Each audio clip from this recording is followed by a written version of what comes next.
وفاقی وزیر صحت نے ڈیجیٹلائز ہیلتھ کیئر سینٹر کا افتتاح کر دیا ہے۔ مصطفیٰ کمال نے اس موقع پر کہا کہ ڈیجیٹلائز ہیلتھ سینٹر ماں اور بچے کی صحت کے لیے طبی سہولت فراہم کرے گا، لوگوں کو آن لائن علاج کی سہولیات میسر ہوں گی۔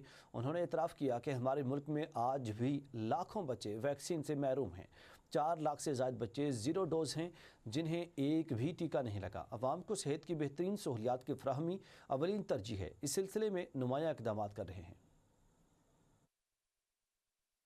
بغیر پینڈیمک کے بہت سارے لوگ بیمار پڑ رہے ہیں۔ ایک تو ہماری آبادی 25 کروڑ ہے، پھر ہم 61 لاکھ بچوں کی پیدائش ہو رہی ہے ہمارے ہر سال، جو کہ ایک نیوزی لینڈ کی آبادی سے بڑی آبادی ہم ہر سال ایڈ کر رہے ہیں۔ 4 لاکھ بچے وہ ولنریبل، ان کو کوئی بھی بیماری لگ سکتی ہے۔ پھر ہمارے ہاں بہت سارے لاکھوں میں بچے ہیں جو کہ سنگل ڈوز والے بچے، جن کو ایک دفعہ ویکسین لگی ہے۔